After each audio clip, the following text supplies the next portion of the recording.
Hello student, royal educator YouTube চ্যানেলে সবাইকে স্বাগত। আমরা পশ্চিমবঙ্গ উচ্চ মাধ্যমিক শিক্ষা পর্ষদের যে সিলেবাস ভিত্তিক পড়াশোনা শুরু করেছিলাম অঙ্কের আরেকটি নতুন ভিডিও নিয়ে আমরা চলে এসেছি। আমরা আগের ভিডিওগুলিতে স্থানাঙ্ক জ্যামিতির বিভিন্ন প্রকার টপিক সম্পর্কে আলোচনা করেছিলাম। তো আজকে যেটা আমরা আলোচনা করবো সেটা হচ্ছে মূলবিন্দুর স্থান পরিবর্তন বা সমান্তরাল অক্ষদের রূপান্তরণ বা চলন। আমাদের আগের ভিডিওগুলি তোমরা আমাদের চ্যানেলের প্লেলিস্টে গিয়ে পেয়ে যাবে। যারা এখনো পর্যন্ত দেখোনি তারা গিয়ে আগের ভিডিওগুলি দেখো, তারপরে এই ভিডিওটি ফলো করো, তাহলে তোমাদের বুঝতে সুবিধা হবে। তো চলো এই টপিকটি কি বলতে চাইছি, মূলবিন্দুর স্থান পরিবর্তন বা সমান্তরাল অক্ষদ্বয় রূপান্তর বা চলন। ইংরেজিতে এটাকে বলা হয় কি ট্রান্সলেশন, এটাকে বলা শিফটিং অফ অরিজিন বা এটা হচ্ছে কি ট্রান্সফরমেশন অফ এক্সেস বা এটাকে বলা হয় ট্রান্সলেশন। তো এটা কি জিনিস আগে আমাদেরকে এটা বুঝতে হবে। আমরা সবাই কি জানি এক্স অক্ষ ওয়াই অক্ষ দিয়ে অর্থাৎ কি নির্দেশতন্ত্র আঁকতে জানি, টু ডাইমেনশনাল আমরা করেছি। এটা ধরো এক্স অ্যাক্সিস, এটা ধরো কত ওয়াই অ্যাক্সিস।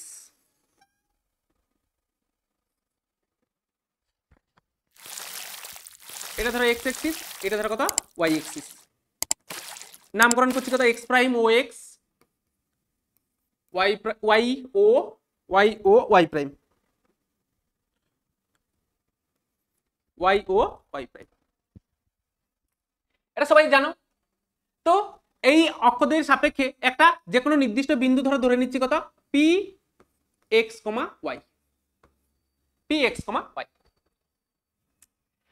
তো আমি কি করছি না আরেকটা নতুন আমি কি করছি নির্দেশতন্ত্র আঁকছি। কার সাপেক্ষে? এই নির্দেশতন্ত্রটার সাপেক্ষে। যেখানে এক্স অক্ষটা থাকবে কি নতুন নির্দেশতন্ত্রের এক্স অক্ষটা কার সমান্তরাল হবে? আমাদের এই যে এই এক্স অক্ষের সমান্তরাল হবে, এবং নতুন নির্দেশতন্ত্রের যে ওয়াই অক্ষটা সেটা কি আমাদের এই পুরনো ওয়াই অক্ষের সমান্তরাল হবে। তো দেখো আমি যদি আঁকি এই বরাবর ধরো এইখানে,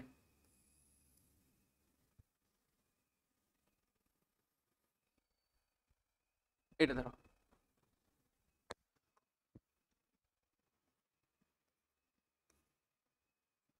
তো মূলবিন্দু কোথায় রিপ্রেজেন্ট হয়েছে? এখানে ধরো মূলবিন্দু ছিল পুরনো নির্দেশতন্ত্রের মূলবিন্দু ছিল ও, এখানে মূলবিন্দু ধরো কত ও প্রাইম, ঠিক আছে। তো এই নতুন নির্দেশতন্ত্রের সাপেক্ষে এই পি বিন্দুটার স্থানাঙ্ক কি হবে সেটাই নির্ণয় করা হচ্ছে গিয়ে এই মূলবিন্দুর স্থান পরিবর্তন বা সমান্তরাল অক্ষদের রূপান্তরণ বা চলন পদ্ধতির সাহায্যে করা হয়। এই নতুন কি এই নির্দেশতন্ত্রের সাপেক্ষে এই পি বিন্দুর স্থানাঙ্ক নির্ণয় করা। পুরনো নির্দেশতন্ত্রের সাপেক্ষে পি বিন্দুর স্থানাঙ্ক আমি কত ধরে নিয়েছিলাম এক্স কমা ওয়াই। তো আমাদের কি কি দেওয়া থাকতে হবে এখানে? এখানে ধরো আমাদের কি না বলে দেওয়া আছে যে মূলবিন্দু পুরনো নির্দেশতন্ত্রের সাপেক্ষে এটা হচ্ছে ধরো ওল্ড, আর এটা হচ্ছে কি নিউ সাপেক্ষে আমি লিখে নিচ্ছি। ধরো মূলবিন্দু ও পুরনো নির্দেশতন্ত্রের কত ছিল 0,0, এখানে কত হয়ে গেল ও প্রাইম ধরো কত আছে এইচ কমা কে। যে কোনো একটা বিন্দু কি যে কোনো একটা বিন্দু পি ধরো এখানে ছিল কত এক্স কমা ওয়াই, সেই একই বিন্দুটাই এর সাপেক্ষে ধরো হয়ে যাচ্ছে কত আমাদের x prime comma y prime. তো এদের মধ্যে আমাদের সম্পর্ক খুঁজে বের করতে হবে, তাহলেই আমাদের উদ্দেশ্য সফল হবে। তো কি করতে হবে দেখো, আমি কি করছি এই পি বিন্দু থেকে আমি কি করলাম, পি বিন্দু থেকে আমি এক্স অক্ষের উপর আমি একটা লম্ব টানলাম, তাহলে সে অবশ্যই এই নতুন এক্স অক্ষের উপরও কি একটা লম্ব তৈরি করছে। এই জায়গাগুলো দুটোই কি এটা হচ্ছে গিয়ে অনুরূপ কোণ, ওই জন্য এটা কি হয়ে যাবে 90 ডিগ্রি অ্যাঙ্গেল হয়ে যাবে। তাহলে পি বিন্দু থেকে যখন আমি লম্ব টানলাম এটা ধরো নাম হয়ে গেল কত, এটা হয়ে গেছে দেখো এটা ধরো এম দিলাম, এটা হয়ে যাচ্ছে কত এম প্রাইম, এম প্রাইম। তো দেখো কিছু কিছু ইনফরমেশন আমি এখান থেকে লিখে নিই, তাহলে কি না আবার আরেকটা জিনিস এই যে ও প্রাইম থেকে এক্স অক্ষের উপর আমি যে লম্বটা টেনেছি বা এই যে নতুন এক্স অক্ষটা এটা পুরনো এক্স অক্ষকে কি বিন্দুতে ছেদ করেছে, ধরো এটা কি বিন্দুতে ছেদ করেছে এ বিন্দুতে ছেদ করেছে। তাহলে যদি আমি লিখি কি হয়ে যাবে না দেখো দেখি ও এ সমান কত, ও এ সমান কত হয়ে যাবে এইচ হয়ে যাবে। একইভাবে এ ও প্রাইম কত কে, তারপরে ও এম সমান কত, ও এম সমান দেখো এক্স, ও এম সমান এক্স, তারপরে এমপি ওয়াই, ও প্রাইম এম প্রাইম সমান এম সমান কত হয়ে যাবে তোমার হয়ে যাবে কত না এক্স প্রাইম, আর পি এম প্রাইম বা এম প্রাইম পি সমান কত হয়ে যাচ্ছে ওয়াই প্রাইম। এগুলো আমরা লিখে নিলাম আমাদের এই ছবিটার সাপেক্ষে ইনফরমেশনগুলো। তাহলে দেখো দেখি এখানে আমরা কি পাচ্ছি না, ওএম সমান কত পাচ্ছি, ওএম সমান আমাদের দেওয়া আছে কত এক্স। আবার ওএম কার কার মিশ্রণ, ওএম দেখো ওএ প্লাস এম এর মিশ্রণ সমান এক্স। ওএ আবার কত, ওএ দেখো আমাদের আছে কি এইচ, এম কত, এম মানেই দেখো ও প্রাইম এম প্রাইম, আবার ও প্রাইম এম প্রাইম সমান কত এক্স প্রাইম, এটা সমান এক্স। আর এখান থেকে পাচ্ছি কত এক্স প্রাইম সমান কত এক্স মাইনাস এইচ। একইভাবে আমাদের কি করতে হবে দেখো দেখি, পিএম, পিএম সমান কত আছে, পিএম সমান ওয়াই। আবার পিএম কার কার মিশ্রণ না, পিএম প্রাইম প্লাস কত এম প্রাইম এম সমান কত ওয়াই। পিএম প্রাইম দেখো বা এম প্রাইম পি সমান কত, এটা আমাদের লিখেছি y prime. M prime m, এই যে এম প্রাইম এম, এই এম প্রাইম এম কার সঙ্গে সমান আছে দেখো, এম প্রাইম এম কার সঙ্গে সমান আছে, এই যে এ ও প্রাইমের সঙ্গে সমান আছে চিত্রে। এম প্রাইম এম সমান কি ও প্রাইম এ বা এ ও প্রাইমের সঙ্গে, এ ও প্রাইমের সঙ্গে যেহেতু সমান আছে তাহলে এটাকে আমি কত লিখতে পারি কে, এটা সমান ওয়াই। এখান থেকে আমি কত পাচ্ছি, আর ওয়াই প্রাইম সমান কত হয়ে গেল ওয়াই মাইনাস কে। তাহলে দেখো এখান থেকে আমি কি দুটো সমীকরণ পেলাম, একটা পেলাম কি না এক্স প্রাইম সমান x minus h, y prime সমান কত ওয়াই মাইনাস কে। এই সূত্রটা ব্যবহার করে আমি কি পুরনো অক্ষর এবং পুরনো অক্ষরদ্বয় এবং নতুন অক্ষরদের মধ্যে সম্পর্ক খুঁজে পাবো, বা কোনো বিন্দুর স্থান পরিবর্তন করলে, কোন মূল বিন্দুর স্থান পরিবর্তন করলে পুরনো অক্ষরদের সাপেক্ষে কোনো বিন্দু দেওয়া থাকলে নতুন বিন্দু কি হবে, এই সমস্ত অঙ্কগুলো আমরা কি সমাধান করতে পারবো। বুঝা গেছে? এই সূত্রটা মনে রাখতে হবে। যদি আমাদের এই বিন্দুটা এখানে থাকতো, ধরো এখানে এইচ কে এইখানে রিপ্রেজেন্ট হলো কি মূল বিন্দু, ধরো এখানে চলে আসলো মাইনাস এইচ কমা কত মাইনাস এইচ কমা কি, তাহলে কি হয়ে যেত এই সেটটা কিসে পরিণত হয়ে যাবে, দেখো দেখি এই সেটটা হয়ে যাবে এক্স প্রাইম সমান হয়ে যাবে x plus h, y prime সমান কত ওয়াই মাইনাস কে। যদি এখানে হয়ে যেত minus h comma minus k বিন্দুতে মূল বিন্দু যদি চলে আসতো ও প্রাইমটা, তাহলে কি হতো এক্স প্রাইম সমান কত হয়ে যেত, এক্স প্রাইম সমান হয়ে যেত দেখো x plus h, y prime সমান কত ওয়াই প্লাস কে। অর্থাৎ তোমরা যে কোনো পাদে থাকুক না, মূল বিন্দুটা যে কোনো পাদে নিয়ে যাক না কেন, আমরা কি এই প্রাথমিক সূত্রটার সাপেক্ষে আমরা কি সবগুলো লিখতে পারবো। আরেকটা আমি ছেড়ে রাখলাম, এটা তোমরা নিজেরা কমেন্ট বক্সে আমাকে জানাবে। বোঝা গেছে মোটামুটি? এরপরের টপিক, এখন যেটা আমরা করবো সেটা হচ্ছে গিয়ে কি না সঞ্চার, বা একটা উদাহরণ করে নি প্রথমে, তারপরে আরেকটা এসে যাব। ধরো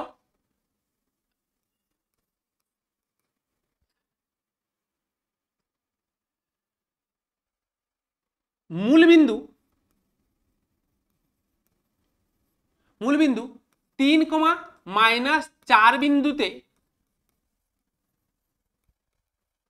স্থানান্তরিত হলে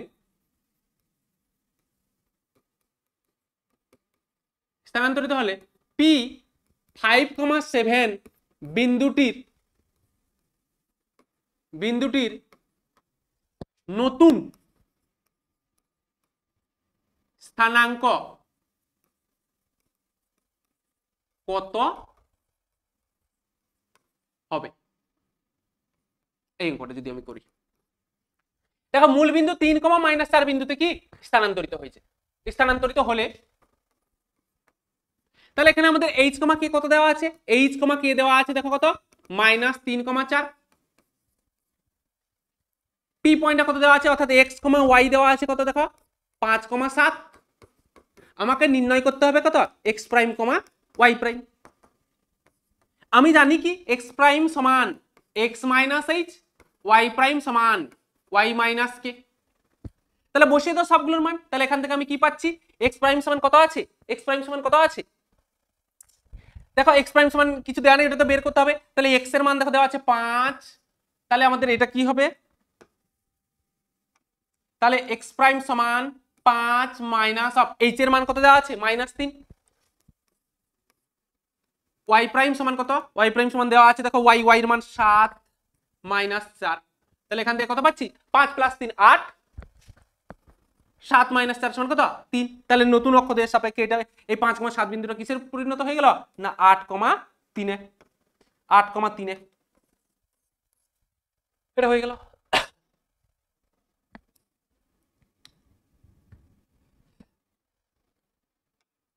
আর একটা অঙ্ক যদি লিখি না, পি 3,-7 বিন্দুটি 11,4 বিন্দুতে পরিণত হলে মূল বিন্দুটি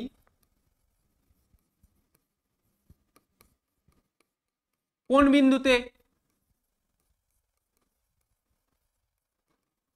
স্থানান্তরিত হয়েছিল?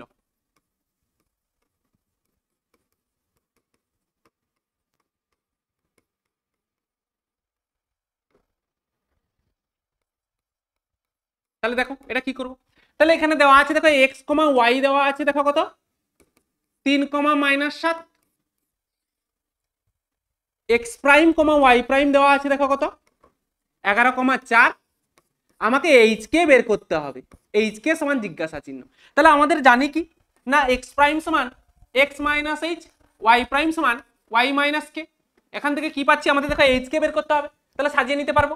এইচ সমান কত পাচ্ছি, এইচ সমান পাচ্ছি গিয়ে কত দেখো x মাইনাস এক্স প্রাইম, এখান থেকে পাচ্ছি কে সমান কত y মাইনাস y প্রাইম, এই সেটটা পাচ্ছি। তাহলে আমি কি লিখতে পারবো, অতএব এইচ সমান কি দেখো কত x, x এর মান কত আছে 3 মাইনাস কত হয়ে যাবে 11, আর কে সমান কত পাচ্ছি দেখো দেখি y minus y prime, y minus y prime হলে কত হবে, y এর মান কত -7, y প্রাইম কত আছে, y প্রাইম আছে গিয়ে কত -4, -4, আর এখান থেকে পাচ্ছি গিয়ে কত h সমান কত -8, কে সমান কত -11। তাহলে মূল বিন্দু কোন বিন্দুতে স্থানান্তরিত হয়েছিল, মূল বিন্দু স্থানান্তরিত হয়েছিল কত না -8, -11 বিন্দুতে।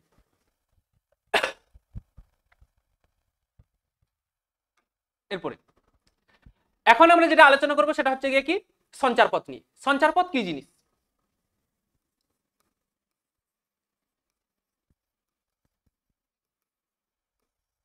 সঞ্চারপথ দেখো সঞ্চারপথ হচ্ছে গিয়ে এইটা একটা সমতল, এই বোর্ডের তলটা একটা সমতল, এই বোর্ডের সমতলে ধরো কোনো বিন্দু পি বিন্দু কি ঘোরাফেরা করছি, তাহলে এই পি বিন্দু যদি কোনো নির্দিষ্ট শর্ত মেনে এই সমতল বরাবর চলাচল করে, তাহলে এই পি বিন্দুটা যে পথে চলাচল করে তাকেই বলা হয় সঞ্চারপথ।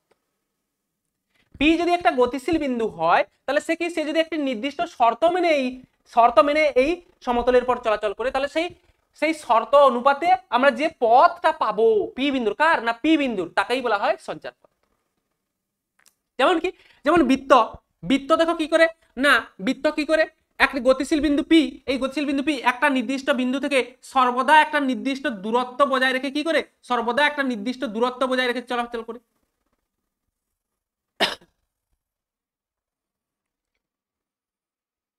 সর্বদা একটা নির্দিষ্ট দূরত্ব বজায় রেখে চলাচল করে একটা নির্দিষ্ট বিন্দু থেকে, ধরো এটাকেই তো কেন্দ্রবিন্দু বলা হয়।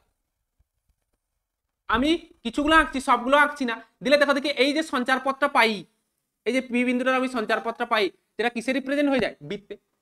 তাহলে এই নির্দিষ্ট বিন্দুটাকেই আমরা কেন্দ্র ধরি, এবং এই যে নির্দিষ্ট দূরত্বটা, এই নির্দিষ্ট দূরত্বটাকেই আমরা কি বলি, ব্যাসার্ধ বলি।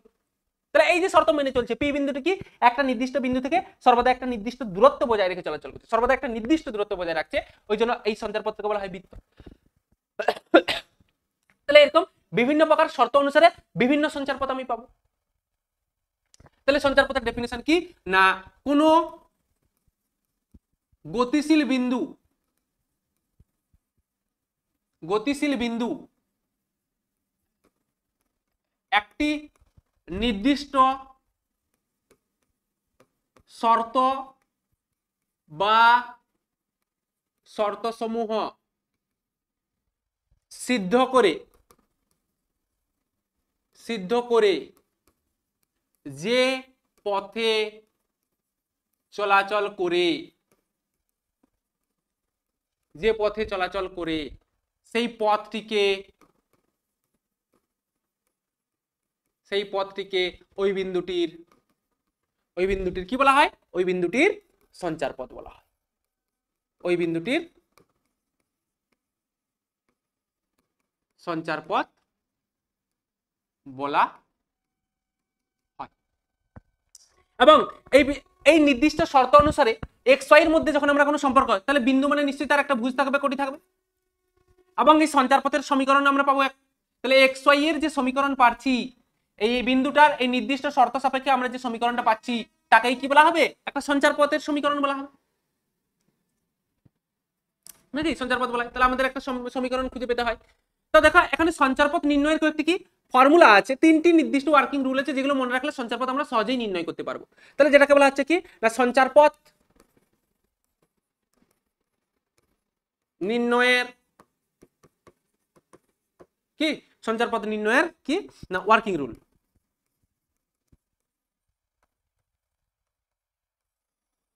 এক নম্বর কি করতে হবে? প্রথমে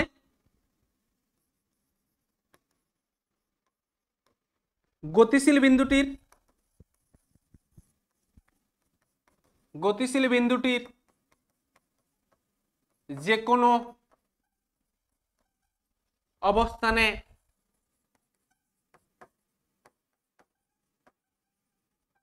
স্থানাঙ্ক h, কে ধরতে হবে। কে ধরতে হবে? 2 নম্বর কি, দেখো আমি শুধু h কে ধরতে বলেছি বলে h কে ধরতে হবে কোনো কথা না, কেউ আলফা বিটাও ধরতে পারে, যে কোনো কিছু ধরতে পারে। তো প্রথমে গতিশীল বিন্দুটির যে কোনো অবস্থানে স্থানাঙ্ক h, কে ধরতে হবে। এরপর কি না নির্দিষ্ট শর্তের সাহায্যে, নির্দিষ্ট শর্ত বা শর্তসমূহের সাহায্যে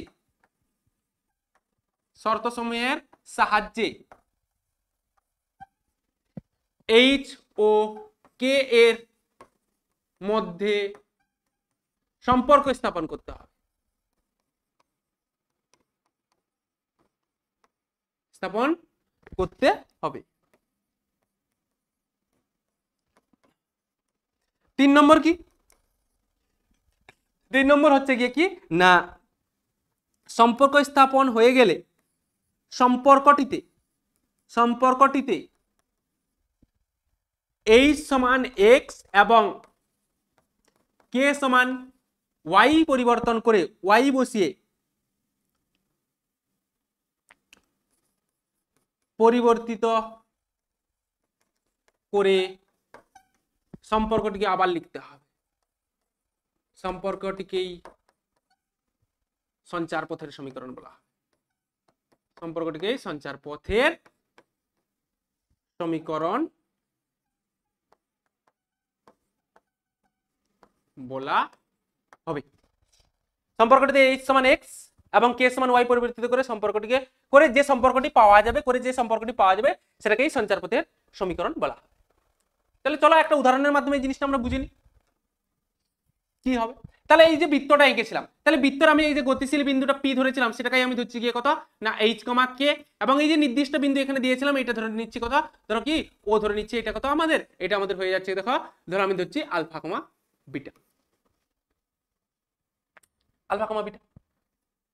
তাহলে দেখো, এবং এই ডিসটেন্সটা এই যে ও বিন্দু থেকে সর্বোচ্চ যে দূরত্ব বজায় রাখবে সেটাকে আমি ধরে নিচ্ছি কত আর। তাহলে আমরা দূরত্ব সূত্রের সাহায্যে ওপির মধ্যে ডিসটেন্স পাবো। ওপি সমান দেখো কত পাচ্ছি এখানে, তাহলে দেখো পি বিন্দু ছিল গতিশীল বিন্দু, মূল বিন্দু ছিল আলফা, বিটা, এই দূরত্বটা যে সর্বদা যে দূরত্বটা বজায় রেখে যে ঘোরাফেরা করছে সেটাকে আমরা কত বলছি আর। তাহলে ওপির মধ্যে একটা ডিসটেন্স দেখো আমি পাচ্ছি গিয়ে কত না আলফা মাইনাস এইচ তার whole square plus beta minus K তার কত হোল স্কয়ার সমান দেখো কত আসছে না এইচ মাইনাস আলফা তার whole square plus of beta K minus beta তার কত হোল স্কয়ার। আবার ওপি সমান কত দেওয়া আছে আর, এখান থেকে আমি কি লিখতে পাচ্ছি আর স্কয়ার সমান দেখো কত এইচ মাইনাস আলফা তার হোল স্কয়ার প্লাস কে মাইনাস বিটা তার হোল স্কয়ার। তাহলে আমি দেখো এইচ এর মধ্যে একটা সম্পর্ক পেয়ে গেছি, এটা হতে পারে, বা এটাকে তুমি যদি ভাঙো কত আসবে না এইচ স্কয়ার প্লাস দেখো কত K square minus 2h alpha minus 2k beta plus দেখো কত alpha square plus beta square minus R square সমান 0, এটাও আসবে ভাঙলে। তাহলে এখন এই যে এই সম্পর্কটা বা এই সম্পর্কটা পেলাম, এখানে তুমি কি বসিয়ে দিতে পারবে এইচ এর জায়গায়, অতএব নির্ণয় সঞ্চার পথ,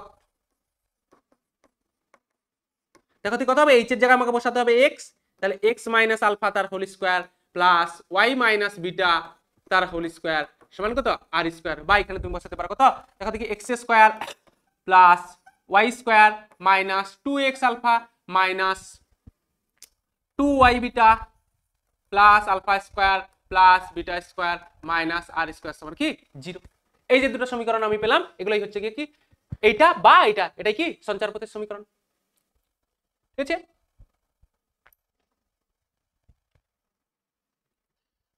তাহলে আমরা সঞ্চার পথ বুঝলাম। এখন দুটো ইম্পর্টেন্ট জিনিস আমরা মনে রেখে আজকের ভিডিও বা দুটো জিনিস করে নিই, তারপরে আজকে আমরা আমাদের ভিডিও স্টপ করব। যেগুলো হচ্ছে কি এর কোনো তোমাদের ফরমেশন জানার দরকার নেই, জাস্ট মনে রাখবে। এই যে আমরা আমাদের চলন করেছিলাম, যে চলন বলতে কি এই যে স্থানাঙ্ক অক্ষদের যে রূপান্তর, সেইখানে আর একটা পোর্শন যেটা তোমাদের হয়তো আমাদের সিলেবাসে WBCHS এর যে সিলেবাস সেইখানে কিন্তু আসবে না, কিন্তু যে কোনো কম্পিটিটিভ এক্সামে আমাদের এটা কি প্রয়োজনীয় হতে পারে, যেটাকে বলা হচ্ছে কি না ঘূর্ণন। ঘূর্ণন কি জিনিস? রোটেশন। ঘূর্ণন হচ্ছে গিয়ে কি, ঘূর্ণন হচ্ছে গিয়ে আমাদের যে তোমরা যে স্থানাঙ্ক অক্ষ আমরা এঁকেছিলাম, এক্স অক্ষ ওয়াই অক্ষ, এক্স অক্ষ ওয়াই অক্ষ, এটা হচ্ছে গিয়ে প্রাথমিক অক্ষদ্বয়। এখন কি করছি না এই অক্ষদ্বয়ের স্থান পরিবর্তন না করে একে কি তার মূল বিন্দুটা একই জায়গাতেই আছে, মূল বিন্দুটা ধরো একই জায়গাতেই আছে, মূল বিন্দু একই জায়গায় থাকার পর আমি কি করছি এটাকে হালকা ঘুরিয়ে দিচ্ছি, হয় অ্যান্টি ক্লকওয়াইজ বা ক্লকওয়াইজ করতে পারি। আমি যদি আমি অ্যান্টি ক্লকওয়াইজ ঘুরাই তাহলে দেখো দেখি আমি কি করছি না এক্স অক্ষটা ধরো, এটা ধরো এক্স অক্ষ ছিল, তাহলে এই এক্স অক্ষটাকে ধরো এই বরাবর গেছে, ওয়াই অক্ষটা ধরো কি এই বরাবর গেছে। তাহলে যদি নামকরণ করি ধরো এটা ছিল গিয়ে কত এক্স প্রাইম ও এক্স, এটা ছিল গিয়ে দেখো ওয়াই ওয়াই ও ওয়াই প্রাইম ছিল। কি করলাম এদের মধ্যে 90 ডিগ্রি কোণ ছিল, তাহলে এদের মধ্যে 90 ডিগ্রিটা বোঝাই থাকছে, অর্থাৎ এই যে এক্স প্রাইম ও এক্স এইটা হয়ে যাচ্ছে কি, এইটা আমাদের হয়ে যাচ্ছে ধরো কত, ধরো এটা আমাদের যদি x1 ও x1 প্রাইম, আর এটা হয়ে যাচ্ছে কত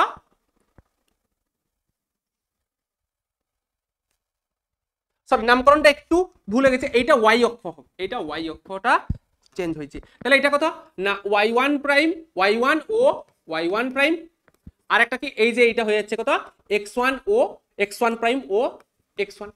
তাহলে এদের মধ্যে দেখো দেখি অর্থাৎ এটা কত ডিগ্রি কোণে ঘুরেছে, ধরো থিটা অ্যাঙ্গেলে ঘুরেছে, অর্থাৎ কি পুরনো নির্দেশতন্ত্রের এক্স অক্ষ এবং নতুন নির্দেশতন্ত্রের এক্স অক্ষ পরস্পরের সঙ্গে থিটা কোণ করলে পুরনো নির্দেশতন্ত্রের ওয়াই অক্ষ এবং নতুন নির্দেশতন্ত্রের ওয়াই অক্ষ পরস্পরের মধ্যে কত কোণ করবে, তারাও থিটা কোণ করবে। তো এখানে ধরো কোনো একটা বিন্দু দেওয়া ছিল পুরনো অক্ষের সাপেক্ষে px, y, তাহলে নতুন অক্ষের সাপেক্ষে কত হবে সেটাই হচ্ছে কি এর আলোচ্য বিষয়। তো তার আমরা এত ডিটেলসে আলোচনা করব না, শুধু আমরা একটা সূত্র লিখে নেব, তার সাহায্যে আমাদের অঙ্কগুলো করতে পারবো। কি না ধরো পুরনো অক্ষের সাপেক্ষে এই বিন্দুটা কত ছিল px, y, এবং নতুন অক্ষদের সাপেক্ষে এই একই বিন্দুটাই হয়ে গেছে কত x প্রাইম, y প্রাইম। তাহলে আমাদের সূত্রটা কি হবে না দেখো দেখি x প্রাইম y প্রাইম এর জন্য আমাদের একটা ছক মনে রাখতে হবে, যে ছকের সাহায্যে আমরা কি নির্ণয় করতে পারবো। কি ছকের সাহায্যে করলে কত আসবে, দেখো গিয়ে এইটা ধরো কত এক্স প্রাইম, এইটা ধরো কত হবে তোমার না এইটাকে কস থিটা এখানে বসাতে হবে, এখানে সাইন থিটা, এখানে মাইনাস সাইন থিটা, এখানে কত কস থিটা। তাহলে আমি কি পাচ্ছি না দেখো দেখি পাবো গিয়ে এক্স প্রাইম সমান X cos theta plus Y sine theta, আর ওয়াই প্রাইম সমান কত না minus X sine theta plus Y cos theta,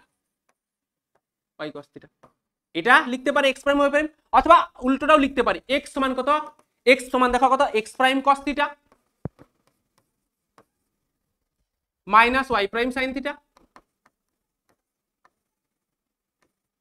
আর ওয়াই সমান কত, ওয়াই সমান হচ্ছে গিয়ে কত x prime sine theta plus কত ওয়াই প্রাইম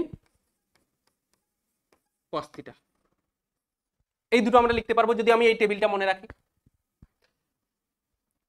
ঠিক আছে, তো চলো আজকে এই পর্যন্তই, দেখা হচ্ছে পরের ভিডিওতে।